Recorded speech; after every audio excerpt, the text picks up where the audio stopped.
আমাদের দেশ নায়ক তারেক রহমানকে দেখার জন্য আমরা ঠাকুরগাঁও জেলা বিএনপির ঐক্যবদ্ধ হয়ে ছাত্রদল, যুবদল, স্বেচ্ছাসেবক দল কমপক্ষে আমরা 20,000 নেতা কর্মী 300 ফিটে উপস্থিত হয়েছি তারেক রহমানকে দেখার জন্য এবং উনার বার্তা নিয়ে এসে আমরা স্ব এলাকায় কাজ করার জন্য।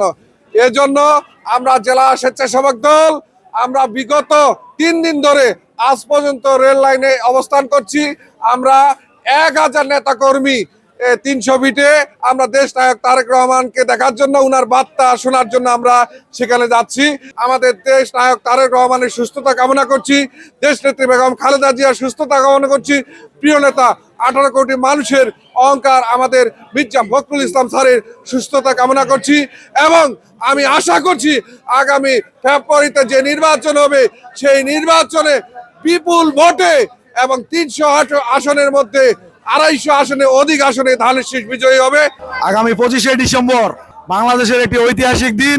দীর্ঘ 17 বছর নির্বাসিত জীবন থেকে আমাদের দেশ নায়ক তারেক রহমান বিএনপির ভারপ্রাপ্ত চেয়ারম্যান স্বদেশ প্রত্যাবর্তন দিবস। আগামীকালকে ঢাকার বুকে ইতিহাস সৃষ্টি হবে। বাংলাদেশের রাজনীতিতে গুণগত পরিবর্তন হবে তারেক রহমানের প্রত্যাবর্তনের মধ্য দিয়ে ইনশাআল্লাহ। বাংলা